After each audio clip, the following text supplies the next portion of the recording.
Non. L'imagination, c'est Dieu qui l'a créée. Et Dieu t'a donné l'imagination. Parce qu'avec l'imagination, tu peux créer dans ta tête des choses que tu ne vois pas encore.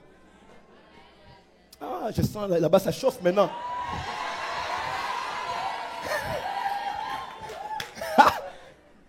Suivez-moi, bien-aimé. On les... Suivez-moi. Écoutez, je vous donne un secret. Tant que... Voilà comment Dieu fonctionne. Suivez-moi très bien. Je vais dire un mot et je voudrais que vous puissiez me répondre. Pomme. Ok. Quand je dis le mot pomme, vous voyez le mot pomme? Qui a vu dans sa tête une pomme rouge? Pomme rouge. Qui a vu une autre couleur? Verte, jaunâtre, un peu comme ça. Vous comprenez? Écoutez, ce qui s'est passé, c'est que je dis un mot, ton imagination conçoit. Maintenant, le problème est celui-ci. Quand ton imagination commence à voir ça, soudainement, tu as envie de ça. Est-ce que vous savez que, écoutez, je dis pomme, verte, qui coule, bon jus. Quand tu commences à voir tout ça, soudainement, tu as envie d'une pomme. Écoutez, est-ce que c'est pour ça qu'on utilise dans le marketing, on met les photos partout. C'est pour que quand tu passes, vous allez voir, McDonald's n'est pas bon. Pour moi, McDonald's n'est pas bon. C'est pas la meilleure bouffe. Mais McDonald's te prend un hamburger, le décore bien. Tu vois un hamburger joufflu.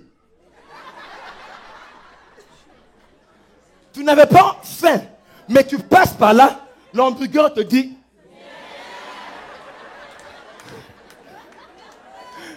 Soudainement, tu as maintenant faim. Pourquoi? Parce que une sémence va stimuler ton imagination. Avec qui es-tu en train de parler maintenant? Ça détermine tout ce que tu vois, les rêves que tu vas voir la nuit. C'est ce que tu as entendu la journée. Ce que Dieu dit te stimule une image dans ta tête. Vous allez voir, Dieu passe le temps à montrer des images aux gens. Ça les provoque à aller chercher. Je vous ai dit la fois passée, par exemple, que Dieu, écoutez, Joseph n'avait jamais demandé de devenir premier ministre ou prince. Joseph dormait calmement. Mais quand Dieu l'a regardé, il l'a appelé Joe.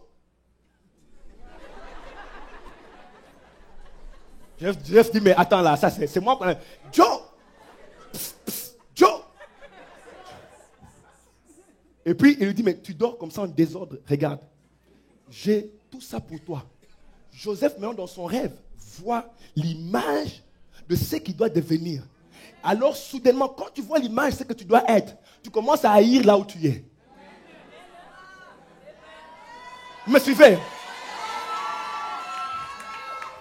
Quand tu vois ce que tu dois être, ça va te pousser à envier ce que tu dois être et à haïr ce que tu es. Ton langage devient bizarre. Les gens te voient parler des choses qui n'existent pas encore. Mais dans ton esprit, les choses, tu es déjà enceinte. La parole stimule ton imagination. Vous me suivez jusque-là? La Bible dit ceci. Tel un homme est comme ses pensées. Tu n'es pas différent de ce qui se passe dans ta tête. Je vous dis, tu peux beau adorer ici. Mais tant que la sémence n'est pas en toi, tu vas sortir, tu agis bizarrement. C'est pour ça qu'on voulait voir des gens, quand ils commencent à adorer, tu te dis, ah. Mais quand il veut te haïr, tu te demandes, un langage comme ça, il a appris ça où? Parce qu'avec la même bouche, il bénit Dieu, mais quand il commence à sortir le venin,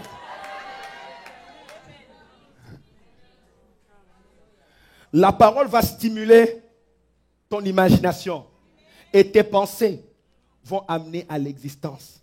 Est-ce qu'on peut dire penser? Tout ce que tu penses tous les jours va créer ce que tu vas voir dans ta vie.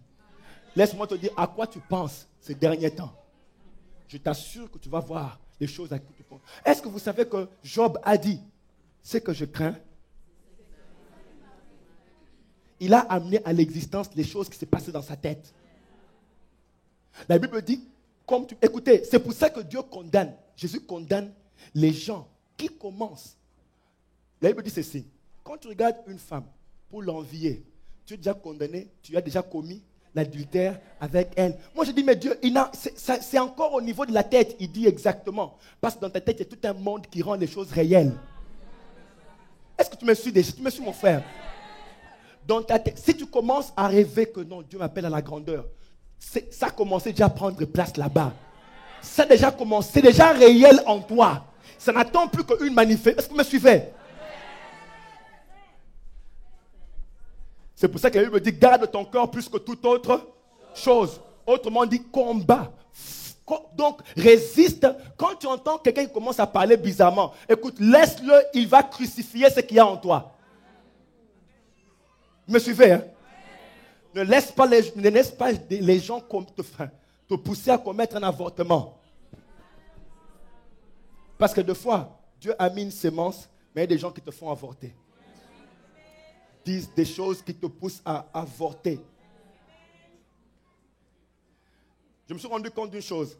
Ça, c'est un verset intéressant que je voulais que vous puissiez lire. Écrivez ce verset, c'est 2 Corinthiens chapitre 10, verset 4. La Bible dit ceci.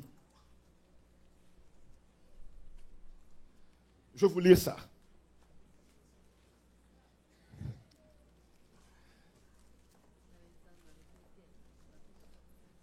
Tu nous as balancé ça? Là, c'est 2 Corinthiens. Ok, on ferme nos Bibles, je veux qu'on lit ça ensemble. Ça va? Écoute, voyez le passage dit, car les armes avec lesquelles nous combattons ne sont pas, dis un peu, ne sont pas charnelles. Mais elles sont, dis un peu, puissantes. Par la vertu de Dieu pour renverser des forteresses. Continue, 5. On va voir les forteresses, là c'est quoi? Les forteresses sont les murs qui résistent ton progrès.